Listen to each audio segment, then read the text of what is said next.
జరుగుతుంది. సో ఇది కాకుండా మనకి రేషన్ కార్డ్స్ కూడా మొన్న ఇంటింటికి పోయి మనం సర్వే చేసినాం. ఈ సోషల్ ఎకనామిక్ సర్వే ఏదైతే చేసినామో ఆ ఇంటింటికి పోయి చేసిన సర్వేలోనే మనము ఎవరికైతే రేషన్ కార్డులు ఉన్నాయి, ఎవరికైతే రేషన్ కార్డ్స్ లేవు, ఆ లేని వాళ్ళందరిది కూడా లేవు అనేసి కూడా మనం టిక్ చేసుకోవడం జరిగింది. అవంతా కూడా డేటా ఎంట్రీ చేసినాం.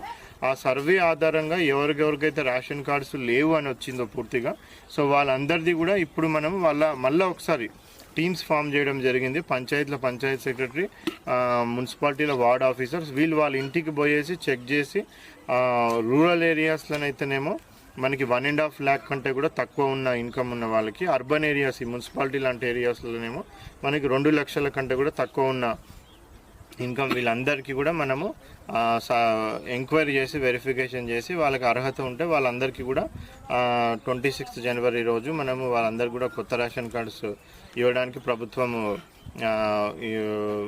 ప్రిపరేషన్ చేస్తూ ఉన్నారు. మడ్వాళ్ళ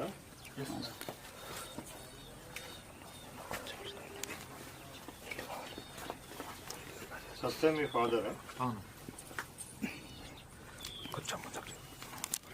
ల్యాండ్ ఉందా మీకు? ఎక్కడ కట్టుకుంటారు? ఇల్లు ఎక్కడ కట్టుకుంటారు? ఇక్కడ ఎంత కట్టుకోవచ్చు?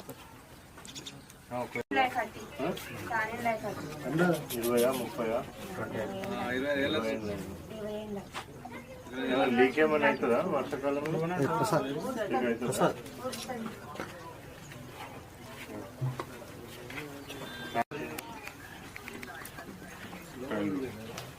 అదే ఇప్పుడు ఈ టైల్ రూఫ్కి ఆ టైల్ రూఫ్కి డిఫరెన్స్ ఉంది చూడండి. ఇది కరెక్ట్గానే ఉంది, అది మీకు లీక్ అవుతుంది. సో అది రావాలండి. టైల్డ్ రూఫ్ విత్ మొత్తం ఇల్లు 12 గుంటలు మనకు వస్తుంది సార్. అంటే 1200 రూపాయలు వస్తుంది, బెనిఫిషియల్ పేరు మీద వస్తుంది. ఇప్పుడు ఈ 12 గుంటలు మరి ఎక్కడుంది?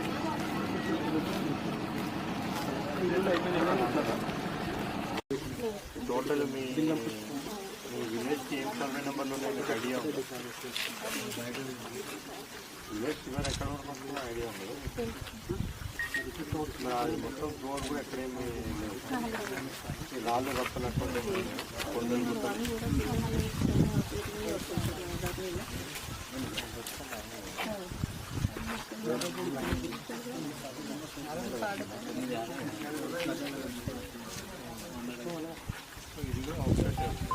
అయినదేనా? యాదగౌడ్దేనా?